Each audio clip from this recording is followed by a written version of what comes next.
Hi and welcome back to the Citytilidie channel. We're all stay safe and well, and a book club special, yes, around about Christmas 2023.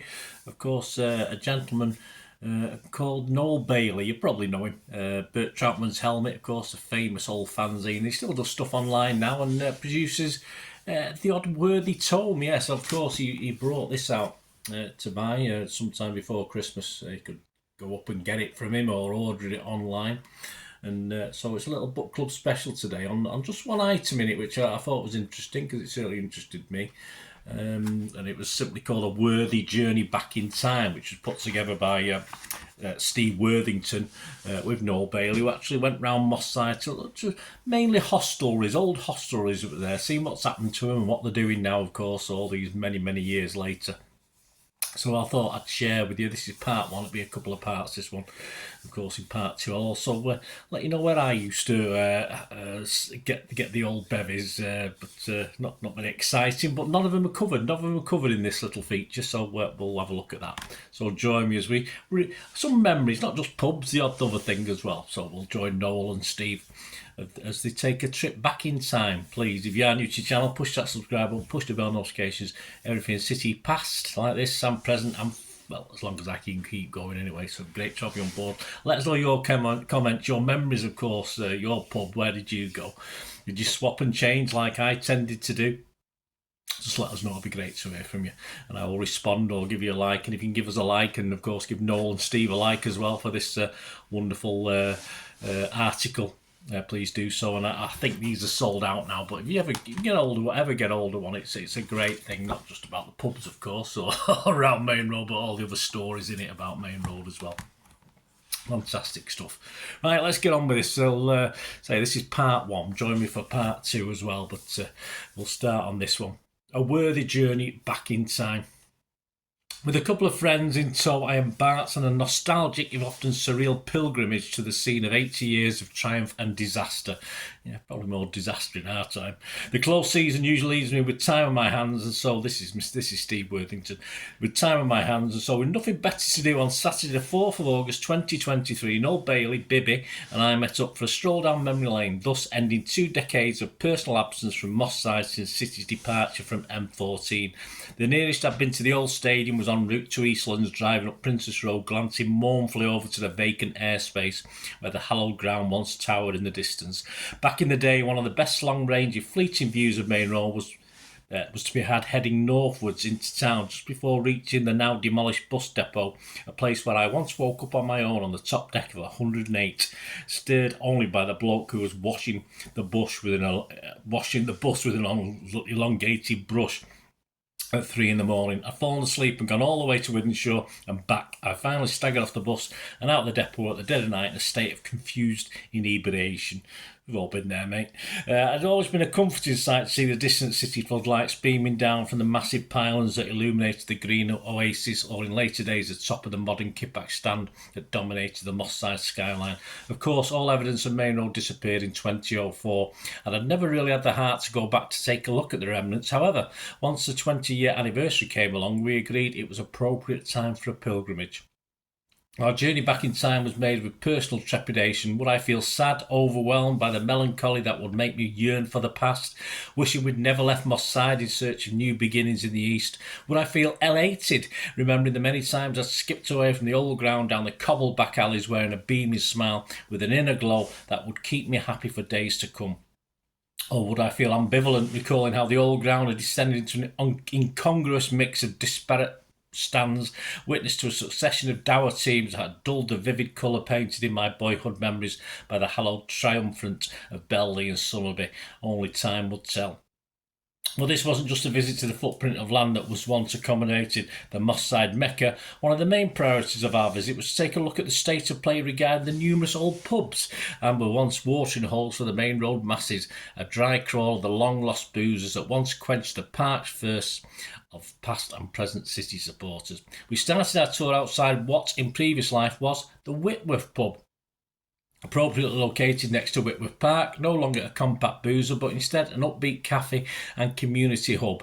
The Giving Tree is now a trendy haunt of the cosmopolitan mix of students in the area. However, the place was closed and with nothing of interest to see, we moved swiftly onwards into Rusholme. The next pub on the list was the former Hyde's pub, the Albertine, located on Aspinall Street. The building was still standing, looking much as it had back in its heyday, but its etched windows had long since been obscured by shutters that confirmed its closure as a hostelry in 2020. Although it had retained its original sign which dangled from the upper story of its facade, giving a clear clue to its former existence, a short walk back into Wilmslow Road revealed the ornate exterior of Hardy's infamous Clarence Hotel, painted in various shades of grey.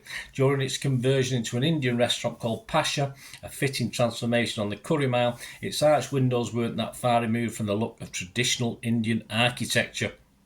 Its new grain has served to obscure the once ornate brick exterior to the former horse and jockey it was known way back in the 19th century. Across the road, another former Hardy's Ales pub, the Huntsman, had fared somewhat worse. Shrouded in a sinister cloak of black paint, the building has also been taken over by Pasha's Restaurants and renamed Tat Maya. However, its original Hardy's Crown Ale signage remained on view, defiantly embedded at the top of the facade. Tucked away in the nearby corner of Rusholme Grove stood the former pub, The Welcome. Presumably visitors are still welcome, but only they want to get their teeth drilled, as the old alehouse has been converted into a dental practice, begging the obvious questions: why do dentists always practice and don't they ever do it for real? And a stone throws away back on Wilmslow Road, Hardy's Well. Well, there we go. Yes, I did actually go in Hardy's Well, but I didn't particularly like it. I went in a few times. I found, I don't know, I just didn't like it. Simple as that. Let me know what you thought. A stone's throw away back on Wilmslow Road, Hardy's Well had long since dried up and had been recently demolished following a fire that gutted the empty building in May. A pity really, as a red brick Victorian public house had stood since 1837 and was of arguable architectural merit. They don't build them like that anymore. Well, until they burn down, that is. But the old establishment had been reduced to an inglorious pile of rubble. The old pub was once known as the Birch Villa, whose amateur team had misfortune to play against in a cup semi-final at Hough End in the 80s. With 15 minutes to go, the game had descended into a free-for-all following a pitch invasion from the mass of 50-odd drunken Villa supporters who attacked the referee, then set about our players as we walked off with the match abandoned. At least a scoreline of 3-0 to us stood meant that we had the last laugh, but we chose not to go to the Birch Villa to celebrate. I don't blame you. Across the road on Platt Lane, the old pop-in had long since popped off from the former and dilapidated co-op building, and we cut through onto Victory Street for one of my favourite haunts for an after-match autopsy, the Osborne House Inn, at home to give it its full title. Alas, the Aussie was another pub to bite the dust, but for me personally it was memorable for the image of Marc Morgan, who would regularly balance a bottle of beer on his head while climbing onto a chair without spilling a drop, no doubt showing far greater balance than most of the City players had done an hour or so before. The actual building remained standing and seemed to be in good state of repair, serving as what looked like a storehouse for the moss next door, the sad demise of a once vibrant establishment. There was no trace of the old Rusholme Working Men's Club, nor was there much to see of the former Green Old Whitley's Tavern, the Gardener's Arms, both also formerly located on Victory Street. The latter had been remodelled and extended as a couple of terraced houses, although on closer inspection we could see that its original signage had been removed. The corner of Victory Street and Claremont Road had previously been dominated by the sweeping expanse of the front of the old Bass House, the Lord Lion, formerly the Nelson, both of which had long since been airbrushed from existence. The old building has been replaced with a low-rise block of houses, flats, that has taken away a large dose of the character from the area. The Lord Lion closed not long after City moved on. It became a church meeting place and then a snooker pool hall before demolition. We then headed down Claremont Road towards our old mecca of Maine Road, a route I'd taken on many an occasion late at night, staggering back on my own to Princess Road from the Curry Mile, though the moss was through the moss with a gallon of beer and a Vindaloo time bomb slopping around my stomach. Despite my obvious vulnerability, I was not once troubled by any of the locals despite Moss Side's reputation, which had obviously been exaggerated. Former Whitbread Chester's House de Sherwood was next in line, another old ale house claimed by the seemingly insatiable appetite of the local restaurant scene. On match days, the forecourt of the building was always appeared to be chocker with scarfless City fans loitering with intent, but that edginess had long since disappeared. The old building had been spruced up with a liquor white paint and unwanted multicoloured sprays of illegible graffiti.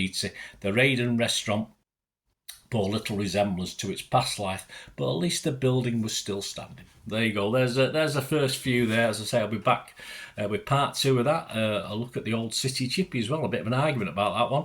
And yeah, just to let you know, when I used to have a beer, as I said, I mentioned one pub there, but it's one I didn't like. But there was certainly 2 or 3 places I used to frequent in my formative years and my older years when I used to take my kids as well. So join me for that. We'll have a look at part 2.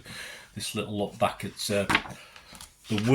a worthy journey back in time from Steve Worthington, accompanied by Noel Bayley. So join me for part 2. Thanks for watching, guys. Let us know your memories. It'd be great to hear your favourite drinking spot. Hope you'll comment and let me know. It'd be great to hear from you. Till we meet again, that's one thing, don't I? Please stay safe, Blues. Come on, City. Bye for now.